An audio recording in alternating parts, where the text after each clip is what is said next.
I think we talk about gender in school a lot more than we think. I think there's a lot of like separation of genders at young ages. I think there's a lot of like, ew, you're a boy, ew, I'm a girl situations going on. And I think that if teachers were to teach it starting in preschool and kindergarten about gender and understanding your body a little bit better, that's when we could really talk about the spectrum and how people can express themselves however they want to.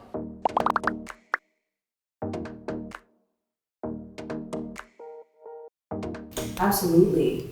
Absolutely. It needs to be taught in schools. Absolutely. It should be the first thing that we talk about when we're introducing ourselves. Instead of going around the circle asking everyone their name and where they're from, why don't we ask people what their name is and what their pronouns are? Or, you know, what if we had unisex bathrooms to begin with? Or what if we just had like bathrooms with urinals and what if we got rid of urinals? Who stands up and pees? I don't know. I don't want to shame you for it, but I get stage fright. I think, you know, if we're taught that there are more emotions than sad and happy, we're taught you can be worried, you can be excited, you can be afraid.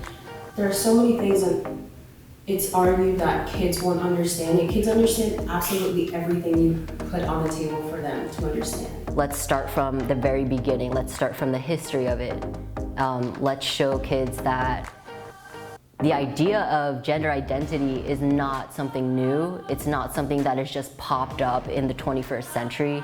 This has been an idea of, you know, being outside of the binary, things like that, that has always existed in ancient civilizations till now. That is a very iffy subject as well. I think that first we need to talk to our educators and really talk to them on how inclusive we can be without segregating students.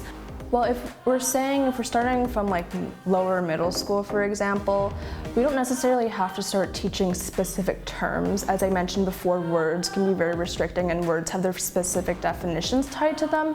So I think, especially for younger kids, the best way to talk about it is to just tell them that it's okay to be unsure, it's okay to not know who you are, it's okay to explore, and at the end of the day, you can be whoever you are. I think it absolutely should be taught in schools, but not so much taught as just normalized. Like, it's important to have like, this is gender theory, but at the same time, it's like if every classroom was creating a space in which you shared your pronouns and they were honored, it would make it less groundbreaking for us to have gender theory classes. When you introduce those concepts to classroom environments, it creates an affirming space where trans kids feel more comfortable coming out, non-trans kids are educated and they're able to recognize the diversity in their own communities.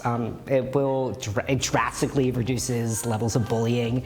It's also a public health issue that trans kids, when they are able to come out, they feel more comfortable and show lower rates of mental illness. I think that it's so important that kids at a young age understand that there's so much fluidity and that you can be whoever you want to be and that no one should have a problem with it. And if we taught it in schools at a young age, we would just have generations and generations and generations of people who understood this better. I think that a lot of things need to be taught in schools that haven't been. Things like how to, you know, navigate the world socially, how to do your taxes, how to, you know, handle your emotions, how to be emotionally intelligent, and how to be empathetic with others.